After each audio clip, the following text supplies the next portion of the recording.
সিনেমার এক দল ছবি তুলতে চলেছে এক গ্রামে। বাবু রয়েছে নাকালের ছবি তুলতে। চলো আপেন আমার এই পাটা দেখো এই গ্রামেই থাকেন? হ্যাঁ বিরাট কতদিন থাকবেন? হ্যাঁ, রাজপ্রাসাদই বটে। তোমাদের মতো রাজাদের থাকার ব্যবস্থা করেছি 1 মাসের জন্য। গ্রেট, কিন্তু ইলেকট্রিসিটি নেই। বন্ধুরা, আশা করি আপনারা সকলে ভালো আছেন। আমি আজকে আবার একটা নতুন শুটিং লোকেশন নিয়ে আপনাদের সামনে চলে এসেছি। আমি এই মুহূর্তে দাঁড়িয়ে আছি হুগলি জেলার একটা প্রত্যন্ত গ্রাম, নাম সুখরিয়া। হ্যাঁ, সেই সুখরিয়া গ্রামে কেন এসেছি, কী জন্য এসেছি সেটা প্রথমে বলে দিই। এই সুখরিয়া গ্রামেই শুটিং হয়েছিল সেই বিখ্যাত সিনেমা আকালের সন্ধানের। আকালের সন্ধানের সিনেমাটা পরিচালনা করেছিলেন মৃণাল সেন। তো চলুন সেই সিনেমার লোকেশন আপনাদের সামনে শেয়ার করি।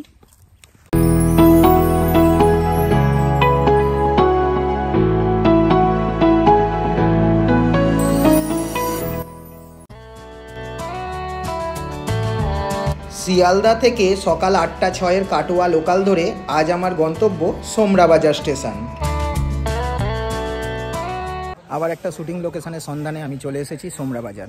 হ্যাঁ, দেখতেই পাচ্ছেন আমি এই মুহূর্তে দাঁড়িয়ে আছি সোমরাবাজার রেল স্টেশনে। এখান থেকে যাব জাস্ট টোটো ধরে 10 মিনিটের রাস্তা, সামনেই টোটো স্ট্যান্ড। সেখান থেকে যাব আমি সুখরিয়া গ্রাম। সেই সুখরিয়া গ্রামেই শুটিং হয়েছিল এক বিখ্যাত সিনেমা।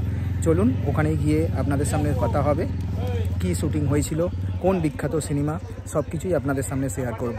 সঙ্গে থাকুন, পাশে থাকুন, দেখতে থাকুন। 7ই সেপ্টেম্বর 1980 কলকাতা থেকে একটি দল ছবি তুলতে চলেছে এক গ্রামে। গ্রামের নাম হাতুই, ছবির নাম। বন্ধুরা, এই হলো সুখরিয়া গ্রাম। 1980 সালের সুখরিয়া আর 2024-এর সুখরিয়া কতটা মিল পাওয়া যায় সেটা দেখার জন্যেই চলে এসেছি আজ আমি।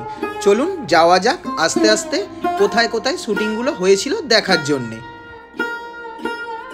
দূরের ওই মন্দিরটি আজকে সিনেমার প্রথম শুটিং লোকেশন। চলুন মন্দিরের কাছে যাব এবং মন্দিরের ইতিহাস পুরোটা আপনাদের সামনে শেয়ার করব। যারা আকালের সন্ধানে সিনেমাটি দেখেছেন, ভিডিওটি তাদের জন্য ভীষণ ইন্টারেস্টিং হতে চলেছে। আর যদি সিনেমাটি নাও দেখে থাকেন, তাহলে এখানে মা আনন্দময়ী মন্দির 44 বছর আগে কীরকম ছিল সেটাই আজকের ভিডিওতে আপনারা দেখতে পাবেন। সিনেমার প্রথম 2টি দৃশ্য এই জায়গা থেকেই শ্যুট করা হয়েছিল।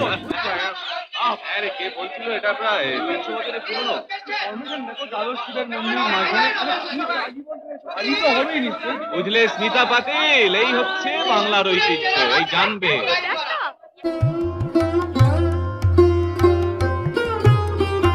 হুগলি জেলার সুখরিয়া গ্রামের এই আনন্দময়ী মন্দির পশ্চিমবঙ্গের প্রাচীন মন্দিরের মধ্যে অন্যতম। আনন্দময়ী এবং আনন্দ ভৈরবী দুটি নামেই পরিচিত এই মন্দির। স্থানীয় মানুষজনের কাছে মূলত এটি আনন্দময়ী মা নামেই পরিচিত। প্রায় 1117 বঙ্গাব্দে ভাদ্র মাসের শুক্লা সপ্তমী তিথিতে শ্রী বীরেশ্বর মিত্র মুস্তাফি মহাশয় এই মন্দিরের প্রতিষ্ঠা করেছিলেন। এখানে মা আনন্দময়ী কিন্তু পঞ্চমুণ্ড আসনের ওপর বসা।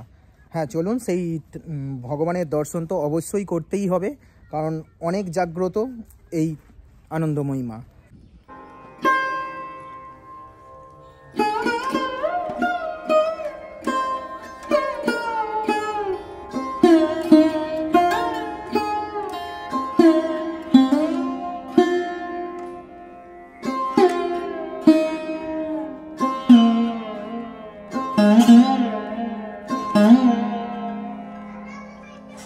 এই মন্দির হচ্ছে আপনার 1170 সালে তৈরি করেছিলেন বীরেশ্বর মুস্তাফি। আচ্ছা। আর এই মন্দির দেখে রানী রাসমণি দক্ষিণেশ্বর করেন। মানে দক্ষিণেশ্বর মন্দির এই মন্দিরের আদলেই তৈরি হয়েছে? এই আদলে দক্ষিণেশ্বর। আর আপনার মানে এখানে বাৎসরিক পুজো কবে হয়? বাৎসরিক পুজো সরস্বতী পুজোর পরের দিন। সরস্বতী পুজোর পরের দিন এখানে বাৎসরিক পুজো? পরের দিন। আচ্ছা, পরের দিন। এছাড়া নিত্য পুজো? নিত্য পুজো দুবেলা, সন্ধ্যে সকালে। আচ্ছা আচ্ছা, আপনি এখানে কতদিন 16 এটাই বছর। করছেন? 16 বছর আপনি করছেন, মানে আপনার আমার পূর্বপুরুষ ধরে? পূর্বপুরুষ ধরে এই মন্দিরে সব। আচ্ছা আচ্ছা আচ্ছা বাবা মারা যাওয়ার পর থেকে আমি করছি, আমার দাদু করে গেছেন, এখন আমি করি। আপনার নামটা? আমার নাম রাজু মুখার্জি। আর আমার ফোন নাম্বার, যদি কেউ পুজো দিতে আসেন এই নাম্বারে ফোন করবেন, খুব দূর দূরান্তে সব আসে। আচ্ছা আচ্ছা, 7602802669। এই নাম্বারে আপনাকে আগের দিন হ্যাঁ। বলে দিতে হবে। ইনি খুব জাগ্রত, পঞ্চমুণ্ডের আসনের উপরে বসা, দেখতেই পাচ্ছেন। আর ইনি হচ্ছেন মা আনন্দময়ী ভৈরবী কালী। আমাদের সারা হুগলি ডিস্ট্রিক্টের মধ্যে এই বসা মূর্তি একটি। সিনেমার এই দৃশ্যটি মন্দিরের ভিতর থেকে বাইরের দিকে শ্যুট করা হয়েছিল। তোমরা সবাই যে গাড়িতে গিয়ে ওঠো না, আরে তাড়াতাড়ি যাও। আর এই স্পিকার তোমার সঙ্গে এসো। তুমি আমার মূল মন্দিরের দুদিকে একটি করে পঞ্চরত্ন ও 5টি করে আটচালা মন্দির রয়েছে, যার মধ্যে একটিতে গণেশ ভগবানের বিগ্রহ ও বাকিগুলিতে শিবলিঙ্গের পুজো হয়।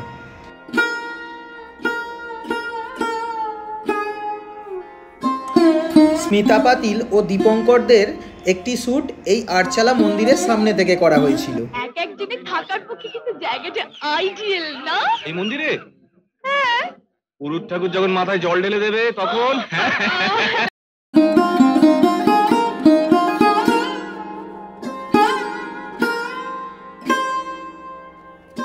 আগে যে পোড়ামাটির যে কাজগুলো দেখুন, এখানে কিন্তু মাটি স্পষ্ট, যে জায়গাটা ভেঙে গেছে এটাই পোড়ামাটির কাজ। কত হাতের নিখুঁত কাজ ছিল দেখুন।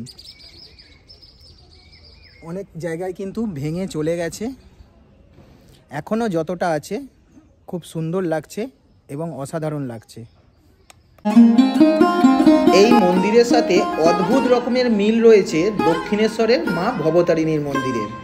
কথিত আছে রানী রাসমণি কাশী যাত্রার সময় এই মন্দির লক্ষ্য করেছিলেন এবং এই মন্দির এতটাই ভালো লেগেছিল যে এই মন্দিরের আদলেই পরবর্তীকালে মা ভবতারিণীর মন্দির নির্মাণ করেছিলেন দক্ষিণেশ্বরে।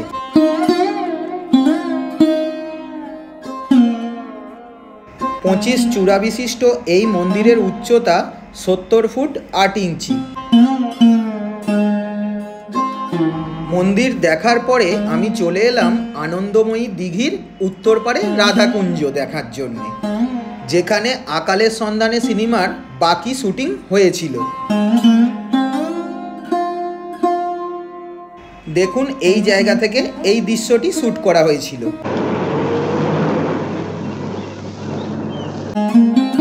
কিছুটা এগোতেই রাধাকুঞ্জের সামনে চলে এলাম। বড় বড় এই থামওয়ালা রাধাকুঞ্জ দাঁড়িয়ে আছে প্রায় মৃতপ্রায় অবস্থায়, আর ভিতরে ঢুকতে না পারায় সামনে থেকে যে সিনেমার দৃশ্যগুলো শ্যুট করা হয়েছিল সেগুলোই আপনাদের সামনে তুলে ধরি, চলুন। আর যদি এই বাড়ির আসল রূপ দেখতে চান তাহলে অবশ্যই তো আকালের সন্ধানে সিনেমাটা দেখতে হবে।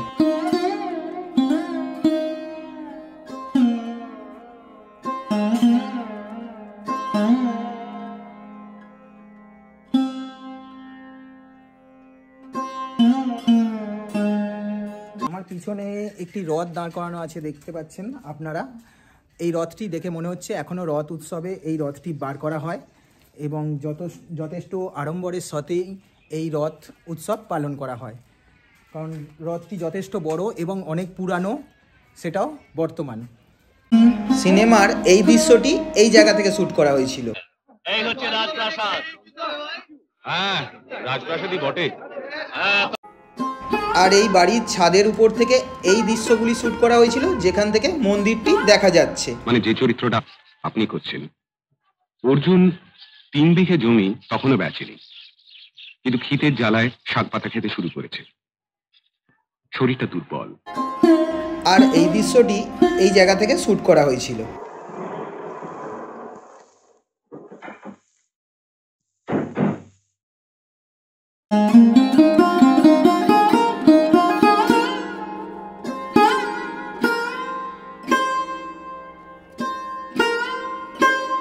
ভিডিওটা কেমন লাগলো অবশ্যই কমেন্ট করে জানাতে ভুলবেন না। পাশে থাকবেন, সঙ্গে থাকবেন। আবার দেখা হবে নতুন কোথাও, নতুন কোনোখানে।